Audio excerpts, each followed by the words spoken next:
wanted to start by sharing the poll results. So as we look at our guests that are on the line today, as you reflect on your professional career, how big of an impact did your childhood have on who you became as a professional? And it's really kind of all across the board. Some people, not so much. Other people, quite a bit. And so as we get into today's session, this is the Steele Summer Learning Series. There's 13 topics as part of the series. This is week 12, and today is the only session that is not about employee benefits. And many of you that are on the line have heard me talk at some point during the process as we've got to know each other about what is the Steele story. And when I talk about what is the Steele benefits story, I always start at the beginning. And I talk about 5 brothers growing up, sleeping sideways on one bed, with no plumbing in the house, walking uphill to school both ways in the snow. And our founder, Mike Steele, is 65 years old and someday will be retired. And when we looked at our summer learning series, I put this session together, honestly, to honor Dad for our own employees and for those of you that are interested to hear the Steele story as well. But in order to really tell the story of where Steele Benefit Services started, I can't really let Dad tell the story by himself. And so we have also invited 2 other distinguished guests on the line today, and we're going to have a conversation about the roots of the Steele family and the entrepreneurial roots of what that has been from where we've come from today. So today I have with us Mike Steele, my dad, and the chairman and founder at Steele Benefit Services. I've got Bob Steele, his older brother, and the CEO at the Robert Steele Agency. And I also have Al Tucker, the Hall of Fame and legendary high school basketball coach. And I want to welcome all 3 of you to the line today. Thank you, Wes. Thank you, Wes. So today's session also is in honor of Jim Steele, who was an entrepreneur in his own right and was the founder and owner of Steele Auto and Record. Jim did pass away in 2015 and was a part of this story as well. And want to honor Jim as we get started as well. So, Bob, I think I'll start with a question for you. So can you just tell us a little bit about, what was family life like growing up, in the younger days? Well, obviously crowded, and you're saying, and I don't want to exaggerate here too much here. I think most of the time there's usually 3 of us sleeping crosswise in the bed, sometimes 4, but there was 6 of us in one bedroom, and the whole house was 28 by 28 outside dimensions, with 9 of us living in there. So it was crowded, but at the same time, I don't really remember as much of the time inside the house as I remember saying, get out of the house, But, I think, sometimes those kind of memories are the best thing that make you want to work hard or whatever and give you a little bit of determination. But I do kind of miss having a tin roof and no insulation where when it rains, you couldn't talk to one another. It was good and loud. But, those are good things. That one of the big disappointments now is I've got a house that has a metal roof, and I was a little bit disappointed when the first heavy rainstorm, because I didn't get that real loud sound because they put too much darned insulation in there. So you didn't get it. But it was, you always had somebody to do something with, and to say we were a little bit competitive might be the understatement of the year. And Dad, so Bob used 3 words there, competitive, hard work, and determination. And also, talks about fond memories outside the house. Is that your memory as well, or did you have a different experience? Yeah, and I think growing up, and obviously there's different periods of time growing up. I mean, obviously when we were smaller, when I was smaller, there were 7 kids, 2 adults. So as Bob said, there were 9 of us in basically a 4-room house. We had a lot of get-togethers, a lot of family get-togethers. And of course, we were not very wealthy. In fact, we were quite poor, as Bob was saying, with the insulation and stuffing newspapers in the windowsills to keep the snow out of the house, kind of thing. But Really didn't know how poor we were, but when we got together as a large family, the different interaction that we had, I mean, it was quite natural that we would compete against each other and have contests and different stuff like that. So it was, like I said, not realizing that how poor we were. But then again, a lot of people were poor in Cloverdale too. So we just thought it was just a great community and just a great situation to grow up in. And Bob, how did you guys make ends meet? What did your family do for a living? Well, as far as we grew up on the corner of my grandfather's farm, which was the best, probably the best thing about our growing up, because it obviously on a small farm, you end up having a lot of work to do, a lot of putting up hay and things, and you couldn't really talk about our growing up without talking about putting up hay, because we had too darn much fun doing it when we weren't doing that, or up in a hayloft throwing hay, or having broad jumping contests from the hayloft out into the barnyard and see who could get the furthest out there without breaking something. But it was fun, a lot of fun and a lot of hard work with all of that. Al, you coached a lot of basketball for a long time. Do the families that throw up hay, are they better rebounders? Well, some of us were. I was too small for that. But Dad was working at Coca-Cola, which had a big impact on our life, because we've seen Coca-Cola stuff forever, and driving a truck, and then we were cleaning out livestock trucks for my grandfather, who also had a trucking business, and then Dad was working at International Harvester, but that's on the east side of Indianapolis. So when he finally, I think I was probably about the third or fourth grade when he started working there, and as a result, he drove, at that time probably an hour and a half each way, so he could go work an 8 or 8.5 hour shift, and then a lot of times working elsewhere on the way back. So there was a lot of time where it seemed like Dad worked nonstop. If he was awake, he was working, but that was how we kind of came out of it, and added a few luxurious rooms, like even indoor plumbing at the time. So when he started to work there, so it's just like anything else. Some of what sound like negative things, I don't know that I think probably Mike would agree. Sometimes that's the positive thing, It made you saw hard work, and we saw hard work all around us from everybody, And Dad, how big? What was the impact that Coach Al Tucker had on your guys' life? Well, there was actually, it's almost hard to describe.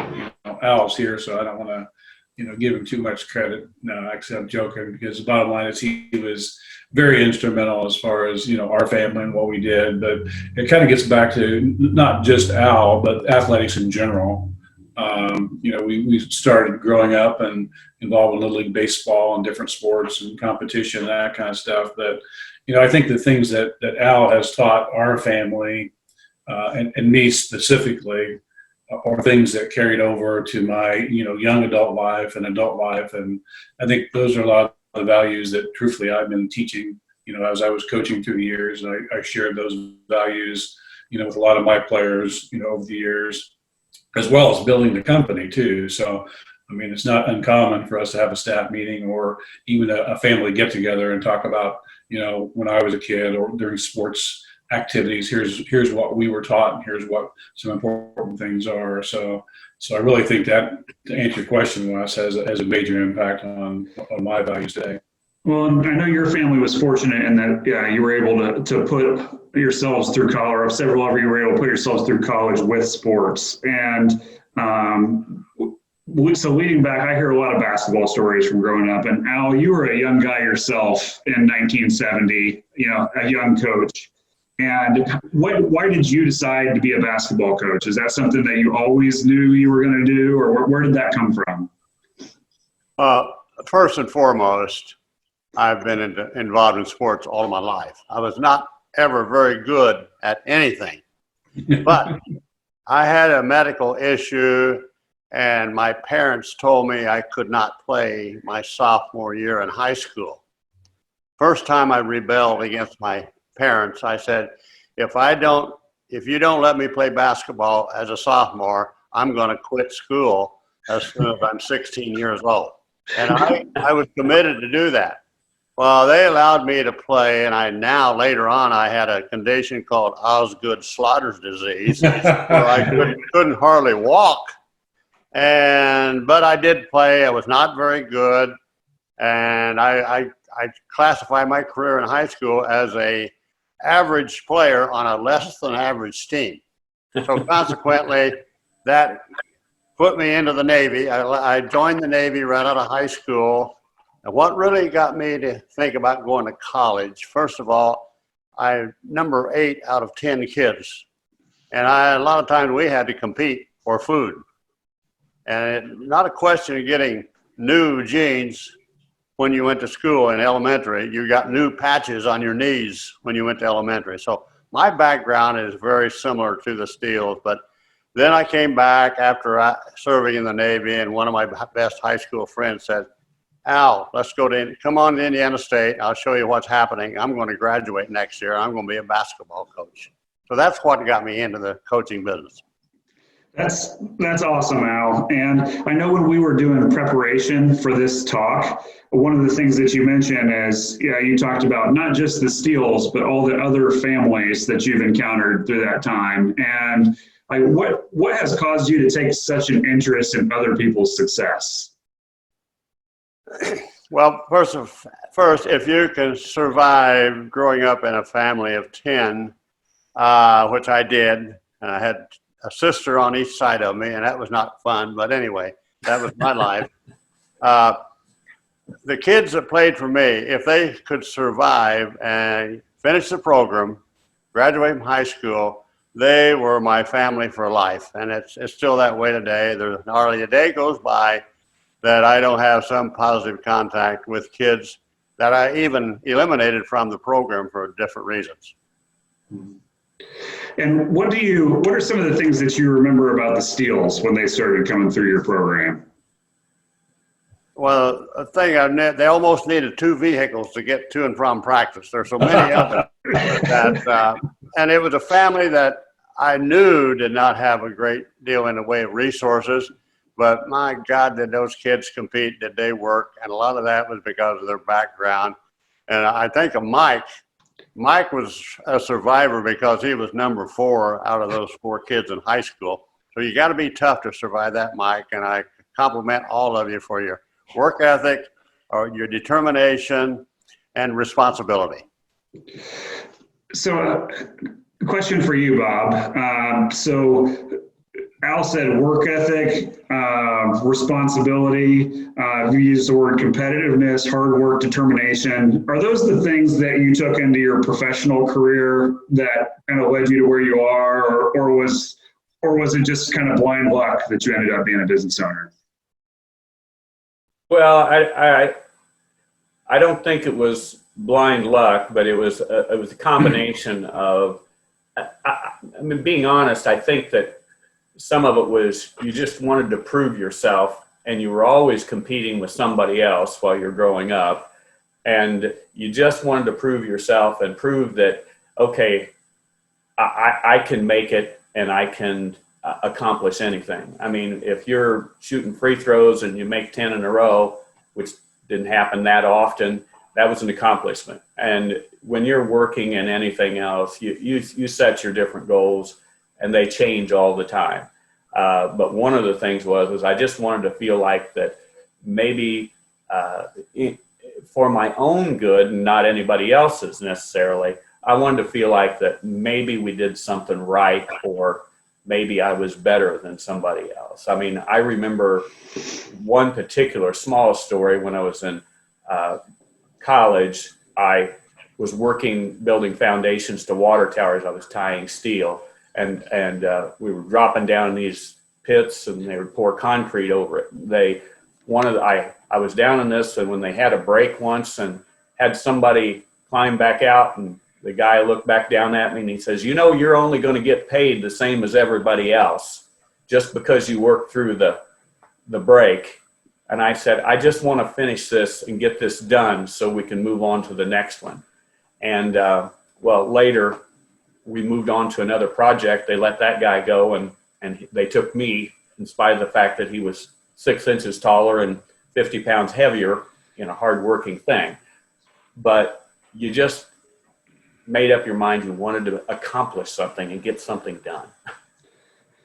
Dad, a lot of the Steeles, you and Bob, but also Judy and Bill, went on to work white collar careers. But Jim Steele did not. He owned an auto and wrecker shop, which seems outside the mold on the surface of it.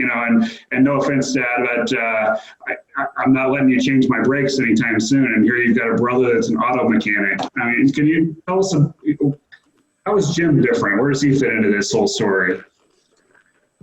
Well, Jim, again, I guess maybe it's kind of important to talk about the sequences of the logistics of the kids. I mean, there was 4 brothers, 1, 2, 3 years apart, and then my little sister Judy, 3 years younger than I, and then Kenny, my little brother, was 5 years younger than I am. But we all had our own personality, we all had our own strengths. I think growing up, as Bob had mentioned, the farm and hard work and all that stuff, and Jim had one of those characteristics where, if there was anything that none of the rest of us could do, is we would look at each other and say, where's Jim at? Because Jim will get it done.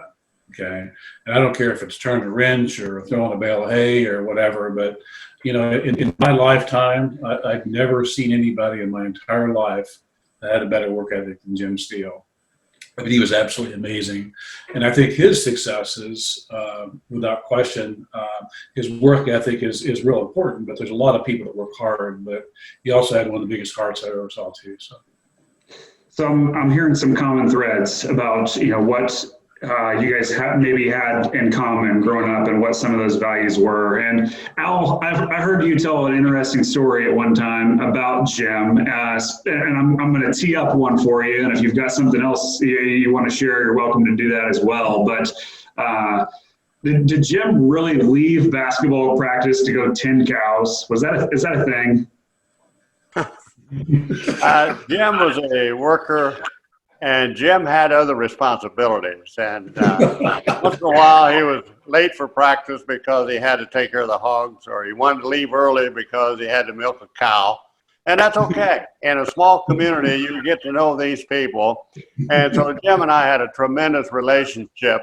In fact, this is one that I probably should not tell. But years ago, the bank required Jim to have some life insurance. To borrow some money. And I get down to the beneficiary. I said, Jim, who do you want as a beneficiary? And I said, it'd be great if you put me down as your primary beneficiary. Or you can put your brothers or your dad or anybody else in the family or one of your girlfriends. I don't care, but you need to name a beneficiary. He said, Coach, I want you to be my beneficiary. Well, that was a short-term policy, obviously. And the bank required it. But I said, Jim, you don't want to do that. Jim, you don't want to do that. He said, but I want to do it. And so for about 2 or 3 years until he got the loan paid off, I was a beneficiary on a $100,000 life insurance policy. Jim was a great guy. His heart sometimes was bigger than his brain. That's not all bad. That's not all bad. But what a guy and what a personality he was. Not a particularly great athlete, but not bad. And I know, Al, you've had a little entrepreneurial roots in your family as well. And sometimes to be a business owner, your heart has to be a little bigger than your brain sometimes, I think. Would you agree? Did you experience that in your own business? I have always been somewhat of a risk taker, I guess. And sometimes you got to stick your neck out. And I am reminded of the turtle. If he doesn't stick his neck out, he's going to stay in the same place. So I feel I was a turtle. I was a little slow at a lot of things, but somehow I've survived, and what a great life I've carved out for myself and my family. Bob, so the Steele family, by my count, has started at least 9 businesses that I can think of off the top of my head. And you have started several of those yourself. And did you ever have to stick your neck out? Oh yeah, yeah. Well, yeah. I mean, everybody, you sit back and you work in particular areas, and I'm in a lot of insurance and financial institution work, and with us, you know, for one example, I found a particular product for home equity loans that I felt like needed to be taken care of, and we run into some compliance issues with the companies that were out there. So we had to form our own insurance company, an underwriter, and we went ahead and put up a significant amount of money, like nearly all of our net worth, in order to get it started. It worked out very well as far as Midwestern Equity. Now we've got probably 60 financial institutions that are under contract throughout throughout Indiana that are using that product that did not exist hardly at all until we put it up. But it, you know, you put up and you do that, and you just say, well, I hope I analyzed it correctly, and it worked out well. Spent 9 months trying to form the company because we didn't use attorneys. I went ahead and did it ourselves, along with Pam and I. Pam and I did most all of the work in the formation, partly because we called up attorneys and they said, well, I'll be glad to do that for you, but they didn't have any experience with it, so we did it ourselves. So you spend a lot of time risking what you could have been, you know, opportunity cost loss, because you spent a lot of time doing it, but the end result turned out really good. So it certainly has changed my life. So, Dad, we've talked, and we know that the Steele family, that you guys had certain things in common: competitiveness, hard work, determination, and work ethic. And Al and Bob have identified another common characteristic of business owners, and that they both stuck their neck out. Did you ever stick your neck out? You know, you would think I did, because obviously, you know, I've changed career paths a couple of times, but in my own mind, I would say no. Because all you're doing, it kind of gets back to, on a day-to-day basis, you try to live your life in such a way where you're doing the right thing, you're being truthful, you're being honest, you're being ethical and hard work. And, you know, you like to think that things will fall into place for you. You know, with my personal career, you know, after college, I was fortunate to play, you know, 4 years of college basketball with, you know, some great friends and great relationships. And then I taught school for 7 years. Kind of stumbled into insurance. I stayed with the same company for 15 years, you know, with the same kind of values. But from there, kind of gets back to doing the right thing and working hard, and, you know, learning from and being around great people. I had an opportunity to start my own business, you know, 20 years ago. And I think the things that I think that helped me out a lot was knowing how important teamwork was and being around good people. So realistically, I knew that when I started my own business, you know, it's really just a matter of surrounding yourself with good people, good work ethics, doing the right thing over a period of time. And, you know, financially, it was really not necessarily the motivation. It was more about quality of life and trying to enjoy what you do on a daily basis. That's another common thread that I have heard you guys talk about here is, you know, Al talked about big hearts and Jim's big heart, and you're talking about, you know, good people and teamwork. And that seems like maybe another common thread of something that has allowed this to happen is really caring about others. Now, Dad, I'm just challenging you a little bit on the whole "you didn't stick your neck out" thing. Where did the startup funding for Steele Benefit Services come from? Well, it actually started from a couple different places. Number one, we had some savings and some money set back.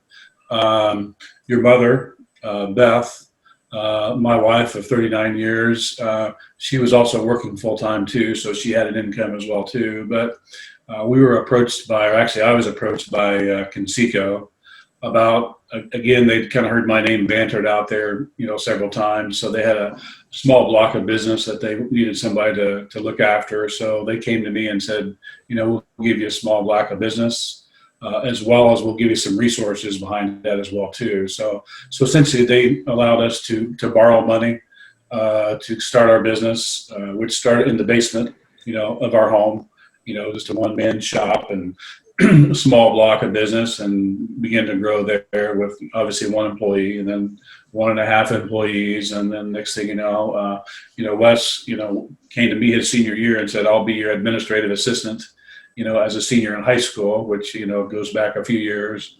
And then one thing led to another and one thing led to another. And then fortunately, with my relationship with Brother Bob in Brownsburg, Indiana, he had some office space. So we moved out of our basement, moved into his office for a while.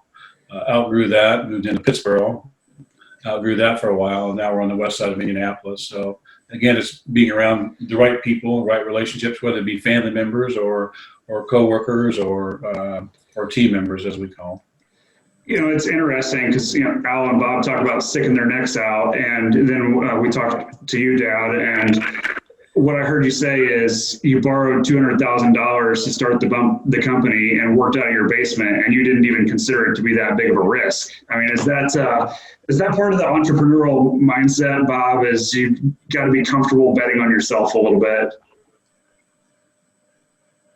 Well, from my standpoint, it's just like, I'm sure it's not any different than any other person going out on their own. I felt like we were good enough and we understood enough what was going on that we were still going to be competing with the same type of people, and you're going to be working in an area that hopefully you felt like you were technically sound enough and capable enough. But I think Mike was in a similar situation too. And by the time I left, I worked for American United Life, and I knew a lot of the bankers and the credit unions and different things all around the state. So yes, it was a new endeavor to go out and feel like you're doing it, but you didn't feel like it was quite like you were walking into nothing. I had saved up money the same as Mike had talked about, and I thought, well, if I can start making some money within the first year, I might be able to I should be able to make it. And I had the same advantage in the fact that I picked a good partner in life, for last 39 years, and Mike and I both married nurses. I think it's safe to say that neither of us, if it wasn't for the spouse situation, would have made it quite as well. And I think it's probably no coincidence. That's the same with Al. All three of us are married to RNs, and that made it a little less scary going out there when you went on. It's interesting. So one of the things at Steele that we're doing now is a lot of hiring. That wasn't always the case, but Dad recently named by the IBJ as one of the 25 fastest growing companies in the Indianapolis area. And so we're looking to grow our team with millennial talent and people coming out of college and helping people get started in their careers. And I always think about, kind of my start of, sophomore year of college, 29 cents in my checking account. When I came to work for you, you could barely afford to pay me, making $20,000 a year. And there definitely was places where I knew that I could go where I would make more money. And I suspect that all three of you would say the same thing, that there were other things that you could do where you could, make more money in the course of your career. Which brings me to a question that I've got for you, Dad, is if I'm a young person right now and I'm thinking about what I want to do for my career, how would you go about deciding what career path you want to take if you're a 20-something-year-old person? Guys, that's a big question, Wes, and I'm not sure I even know the answer to that, really. I guess look at who you are and what you want to be and what you enjoy. They always say if you enjoy what you do, you'll never have to work a day in your life, which I don't think that's always the case. I know I had a gentleman, actually, I'll call him a kid. I guess he's 30 years old now, but about 12 years ago, he came to me and says, Mike, you have a successful business. I respect what you've done. I'd like to meet with you and talk about, what do I need to do to be successful? And I thought, well, that's a wide open question. I'm not sure that, I know the answer to that, but I thought about it. And I think the true answer really is no different than the values that we had growing up. And that is, there are no shortcuts. Okay. When you're paying your dues or you're working at, minimum wage job, it doesn't mean it's a career path for you. It's just a start. So if you can, and really this kind of reflects back to Al again too. And I remember some of the coaching speeches that he's given many over the years. And he didn't care if you were the worst player on the team or the best player or the most talented player on the team. If you did not give 100% of what you were doing, you weren't going to play. And I think realistically, I believed that. So as I was playing for him, I felt like that if I wasn't giving 100%, then maybe my playing time should be cut down. And I think that's the true in life as well too. And that is whatever you're doing. I don't care if it's a teacher or a coach or construction worker or a farmer. If you have that attitude that whatever you're doing, you put your heart into it and do the absolute best you can. I think you can be successful. There's no doubt about it. And we're getting down to where we're going to close here. And I'm going to ask you, Bob, and you, Al, that same question.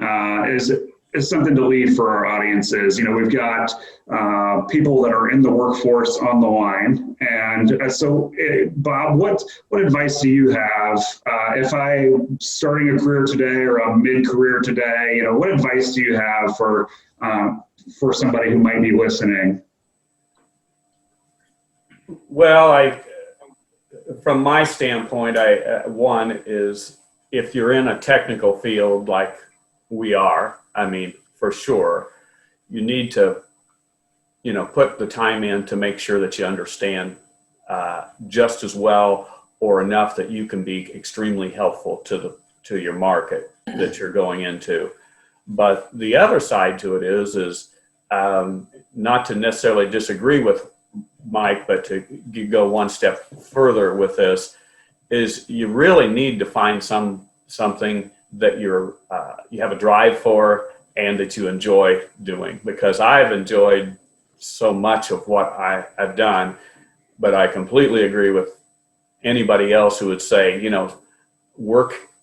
Anybody who's in business for themselves has got their tough stories where you let somebody go or something went wrong or through no fault of your own, you lose a huge account and you're going up and down. But that you have to be able to sit back and say, hey, I'm really looking forward to tomorrow and going back out and either try to replace it or go out and celebrate the fact that you've made some accomplishments. And when you get to the point where that's fun and that's enjoyable to go to work, it may be going in and picking up something where, oh my gosh, I just increased my income by $25 a month. But I also met somebody in this particular bank, in my case, that I'm going to really enjoy taking care of that right there. You gotta make sure that you enjoy the accomplishments of it. I feel sorry for people who don't. And I know there are a lot of people out there who have jobs that they don't. But I took a job making loans, and I wasn't making very much money, but it was fun. I enjoyed it, and I just took the stepping stones, the obvious directions that it went. Al, we're going to wrap with you. And today's session is about humble roots and humble upbringings and big dreams accomplished through hard work and determination. And there may be some people on the line that have big goals and big ambitions and really want to go places. And if you were to give advice for that person, how does a person achieve their goals and dreams through the course of their working career? What advice do you have for them, Al? Well, first of all, as we wrap this up, I want to thank the Steele family. They've been an inspiration to me in a lot of different ways. And I will have to say that I probably one of the most demanding people in their life, but I'm demanding on myself. I've been fortunate. I did marry a nurse, and that was my ticket to get a college education. She's been with me for, if we make it to the end of November, 60 years. Has it always been blissful? Not exactly. It's been a challenge, and we have both stuck our neck out. We've taken risks. We've taken chances on ourselves. But with hard work, doing the right things for the right reasons, you've got to take a chance on yourself and step out there. I had a number of undesirable jobs, if you will, but that helped me decide what I did not want to be.